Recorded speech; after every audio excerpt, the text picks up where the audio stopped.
Carson Wentz coming back into that building, I think at this moment, John, is worst case scenario.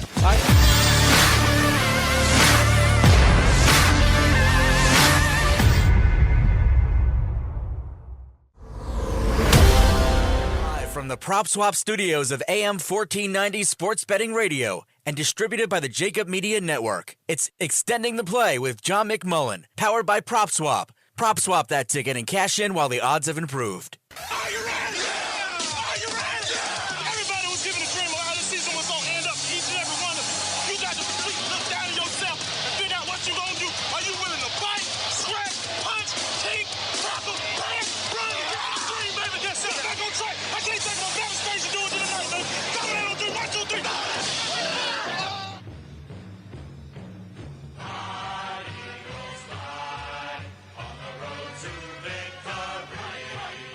It's your time, South Jersey, and our time on AM 1490 Sports Betting Radio for Extending the Play with your host, NFL insider John McMullen. Today's program is presented locally by the Malamut Law Firm and RE/MAX Real Estate and powered regionally by Bet River Party Poker and Dunkin' Donuts. Now, here's John McMullen. E-A-T-L-E-S, Eagles! Good morning, South Jersey, and welcome to the studio. My buddy Ryan Rothstein in for Rich Q. I feel like it's Groundhog Day in the state of New Jersey for a number of reasons. We got another winter storm approaching, is already here, so everybody be safe out there if you're out driving around. Wintry mix, and then all we do is talk about Carson Wentz. It's still not done, Ryan Rothstein. The show must go on. It must go on. The show goes on. I'm not leaving. Yeah. It seems that way. Although, unlike Leonardo DiCaprio in The Wolf of Wall Street, Carson Wentz wants to leave, but the Eagles won't let him leave. Obviously, they're holding out for the best package available in a potential trade. Ryan, nothing has changed from the standpoint of the league. Everybody thinks Carson Wentz is going to be out of here at some point. But, this is a delicate balancing act for Howie Roseman, trying to get the most value possible for a guy, let's be honest. I mean, the Eagles, and this is the problem. I mean, look, at some point you should probably say, okay, we don't want the guy. The guy doesn't want to be here. So let's do the best we can. I mean, it should boil down to that. But the reality is, we all know there's more to it than that. You have to look at what the Eagles did to acquire Carson Wentz. All they put into not only trading up twice to get him back in 2016, all the assets that cost, but everything they put into this player from an organizational standpoint. You got the owner sitting up there saying, look, we got to get something for this guy, and it's got to be better than 2 second-round picks and maybe a conditional later-round pick. And I think that's the conundrum Howie Roseman's in, and he's got a fan base that doesn't believe in him on top of it. It's coming from all angles, at Howie Roseman, at Carson Wentz, at Jeffrey Lurie. And I think the question is, at what point does Howie say, all right, we have to make this deal? Like at what point does he give in? We don't know what's true right now and what's not. How much is negotiation tactics, so on and so on. But Carson Wentz coming back into that building, I think at this moment, John, is worst case scenario. I think it's worst case scenario for the new coach and the new coaching staff. I would say that. Mm-hmm. I mean, the last thing, they have a number of hurdles to begin with that have nothing to do with a quarterback controversy. I mean, they're entering a situation where it's the first time for not only the head coach, Nick Sirianni, but also the defensive coordinator, Jonathan Gannon, the special teams coordinator, on and on, the quarterback's coach. Offensive coordinator had a year and some change with the Chargers, but he doesn't have a ton of experience doing what he does. So you have all that, just the natural sort of learning on the job with any new position that everybody has. I think everybody on their own personal level can understand if they go to a new workplace. Mm-hmm. Like poor Ryan Rothstein's got to come in on Saturday morning now and deal with me. This is easy. It's awkward. No, I'm just kidding. But never. For for people, they understand that. I would Right. think, as they got to a new, so you have all those things. People don't even talk about the human side of it. You got guys moving from all over the country. They got to find places to live. They got to make their families comfortable, their kids. They got to get them into school. All that kind of real world stuff. Nobody even gives a second thought to. And then on top of it, all those issues, you have a transitioning team, as Jeffrey Lurie says it, with you have to rebuild, you have to get younger. Sorry, I use that term. Jeffrey Lurie doesn't like it, but that's what transitioning means. It doesn't mean you're the Sixers and you're going to not win for 7 straight years. This is the NFL. The Eagles are in the worst division in football. They could probably win it next year if everything goes correctly. But they're not a Super Bowl contender, and I think everybody's kind of admitted that. So, this is all the kind of stuff you have to get to before you even get to a quarterback. Then you're going to throw a quarterback controversy at these guys? There is so much. There's levels to this, right? And I think you bring up a good point. Where is this franchise at right now? Seriously, because it's been, you win the Super Bowl, there's been ups and downs, they've found their way into the postseason for a couple years. We all know what just took place this past season. You mentioned the NFC East landscape. It's like, well, you're going to have a young new quarterback. Like, there's so much unknown. And are they rebuilding or are they not rebuilding? I don't even know what the right answer is. Well, they're transitioning. Now, I don't want to.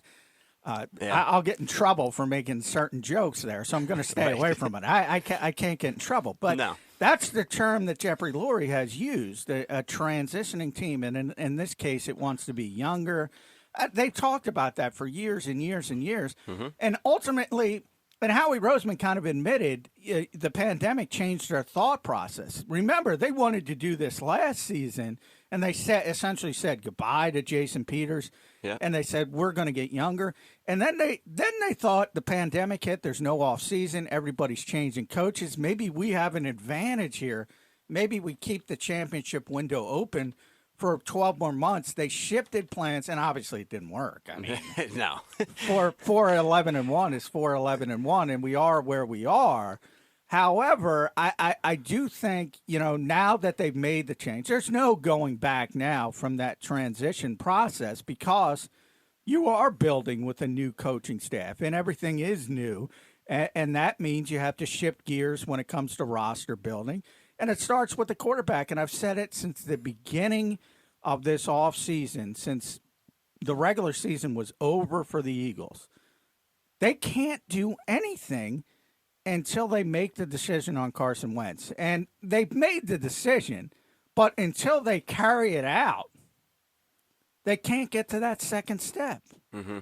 It's as simple as that. Yeah, and we've talked a lot about, John, the youth of this new coaching staff. Who's going to be the veteran in the room?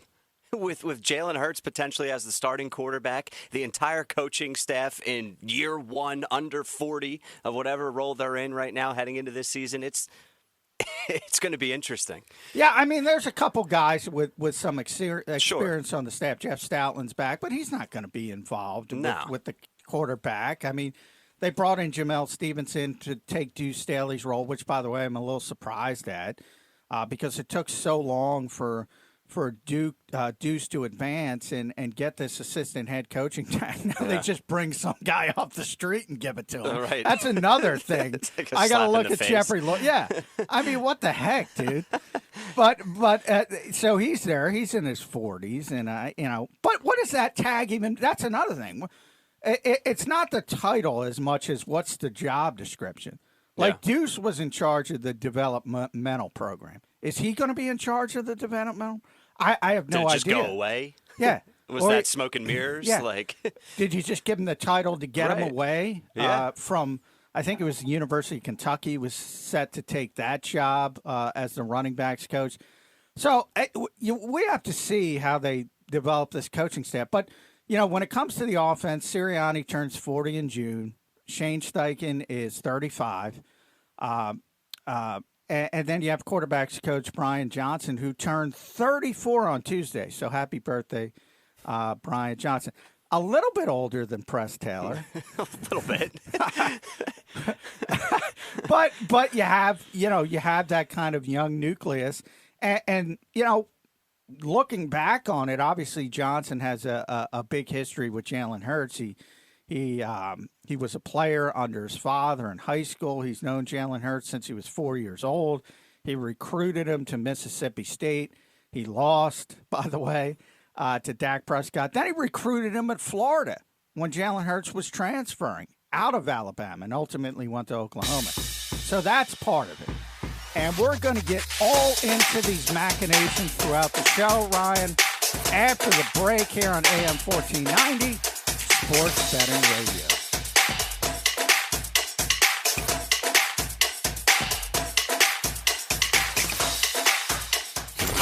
The middle. Now, I have to find this comment real quick. 9/11 Sixers had, if Carson Wentz and Seth Green had a baby, it would be Jake.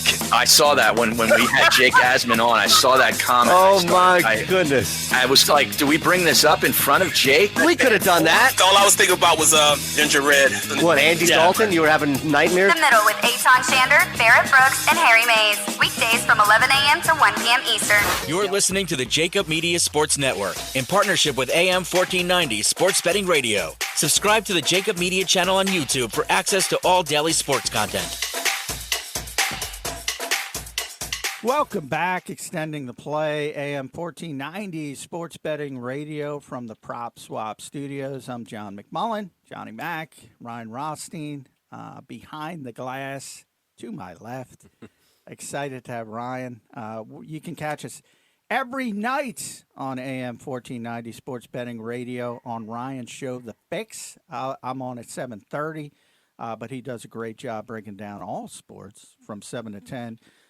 Every night, so tune into that during the week.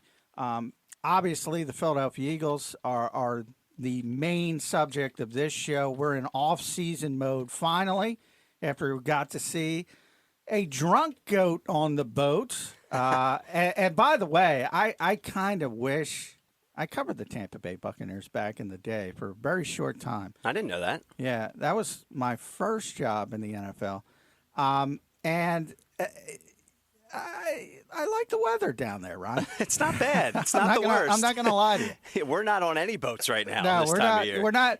If the Eagles did win, we're not having a boat parade on the Delaware River at this time of year, and that is an unfortunate part. But it was pretty amazing to watch Tom Brady and just the enormity at 43 years old, going to a completely new team, a completely new conference, and winning the Super Bowl. And, I'm talking about this because I want to get into this NBA-like mentality that seems to be at least creeping into the NFL. And I think a lot of it has to do with Tom Brady. And Tom sort of, I don't know if he went into it with the NBA-like plan of I'm going to a different spot and I'm going to recruit players. But that ended up, at least for a lot of, guys who made plays in the Super Bowl, that ended up being the case when you think about Rob Gronkowski, who only came back because of Tom Brady, Antonio Brown, who's only in this league because of Tom Brady, and Tom Brady wouldn't give up on him. Yep. And then, even a Leonard Fournette had opportunities to go different places and wanted to go play for Tom Brady. So a little bit of a different dichotomy. So I don't think it started like an NBA super team like LeBron trying to recruit his friends to go to Miami. But now I think you have Deshaun Watson and Russell Wilson thinking about that. And it all comes from Tom Brady and what just happened in Tampa. I mean, you have to imagine if you're J.J. Watt, Tampa doesn't seem too bad right now, right? Like you mentioned Fournette, if elite players coming from crappy situations, the weather down in Tampa with that team, all signs point to, okay, I'll take a pay cut or whatever I need to do to get down there. Yeah, I mean, I don't know if that's necessarily good for the player. And you bring J.J. Watt, I mean, he's not coming to the Eagles. So let's get that out of the way. Twitter says otherwise, but he's got a lot of options. His brother's playing Pittsburgh, so obviously that would be a very desirous situation for him. He grew up in Wisconsin, loves Wisconsin. I have no idea why, but I was just talking about weather. Right. So there's always the opportunity he could go back to the Green Bay Packers and something like that. That's a Super Bowl contender. And then, there's Tampa Bay. Yeah. If you want to go to a ready-made situation. And as good as Tom Brady is, and 7 rings, I just can't even put that in. How many after 37? How many after 40? He's got 2 rings after 40. 2 rings after 40. He's a Hall of Fame quarterback post 40 years old. Right, 40 to 43, he gets in the Hall of Fame. It is unbelievable It's to stupid. me. It's stupid. I would certainly take a long and hard look at the Tampa Bay Buccaneers if they were interested. But, man, I got to tell you, they got a great front. Yeah, they do. That's what won them the Super Bowl. With all due respect to Tom Brady, the MVP should have been Devin White or Shaq Barrett in my estimation. That's how dominant those guys were. Now, you say, I'm paraphrasing what you just kind of went through, good or bad for the NFL? Because, I've been talking about this a lot every night. I think it's great for the league. Really? Listen, the NBA offseason and the soap opera stuff in the offseason, that's what makes the NBA great. Is okay, all these stars are changing teams. We don't know what's going to happen.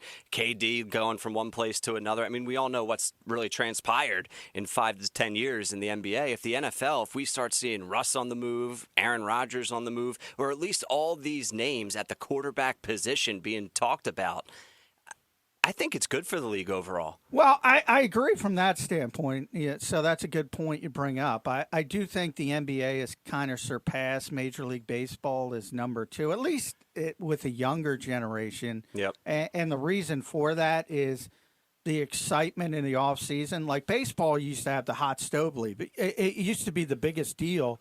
You go to the winter meetings and there's all this movement. Everybody's excited. Now nothing happens. It trickles until the very end, and then teams say, okay, we'll give you what we have left. So that, to me, has hurt baseball and certainly helped basketball. So I agree with that, but the NFL's always been about parity. It's always been about every team having an opportunity. And if you start to build towards these super teams, I think that might affect the very thing going all the way back to Pete Rozelle, the very thing that made the NFL, and that was more than any other sport.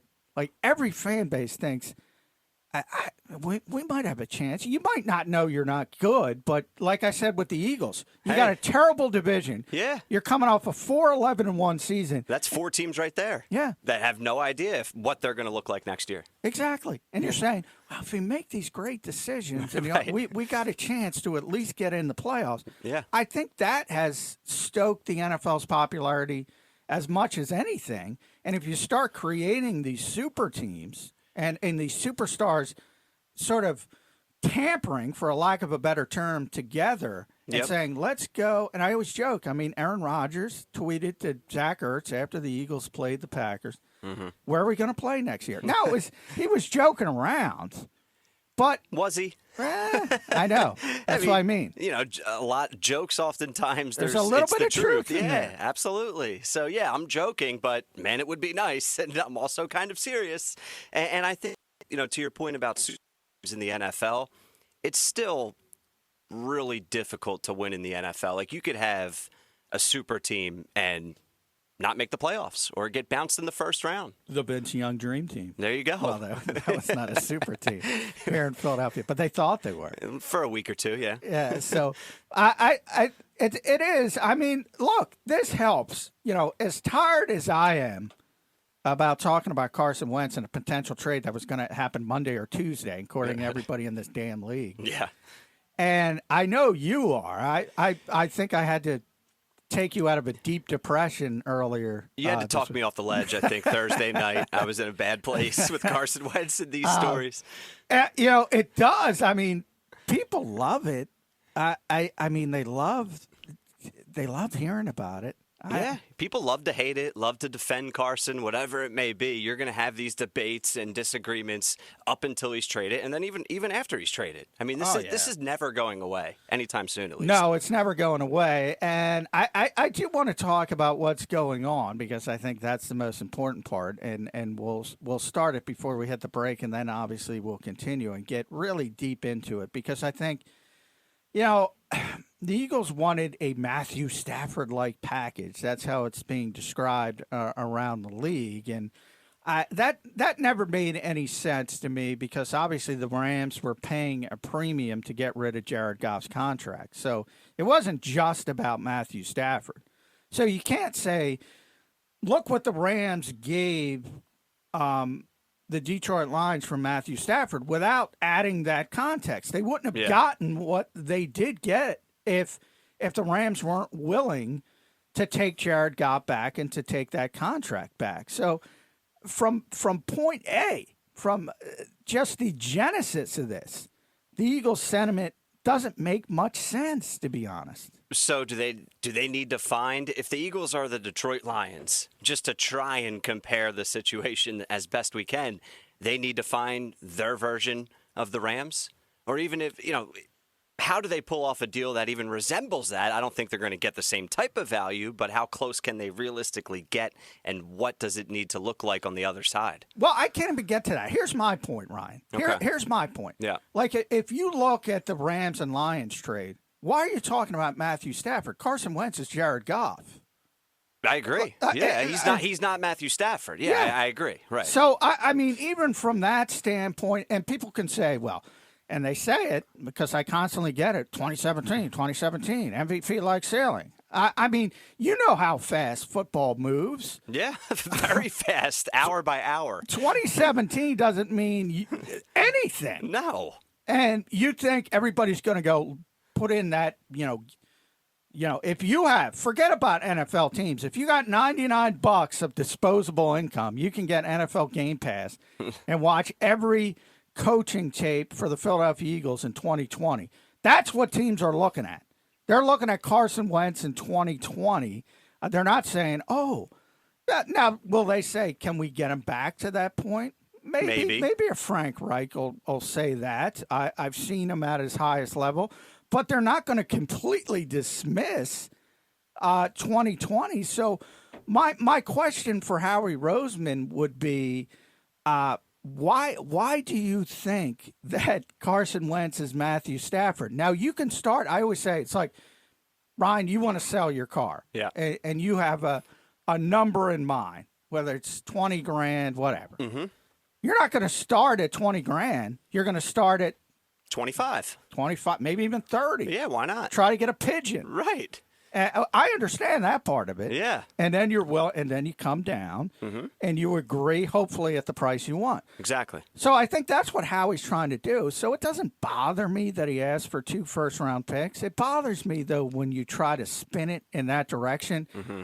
Because to me, and this is why it bothers me, to me, you are highlighting to other teams that you don't understand the landscape or the value or even just the mere fact of you're dismissing them as being the pigeons. Right. It's disrespectful almost. A little bit. Yeah. If that's how you're phrasing things when you're talking with these, and people have used those terms, hanging up the phone on Howie Roseman. Well, see, if I'm Ryan Pace and you're saying to me, well, you need 2 first-round picks, I'm saying to you, well, why do you want to trade this guy if he's that valuable? Why would you want to trade this guy if he's that valuable? He doesn't want to be here anymore.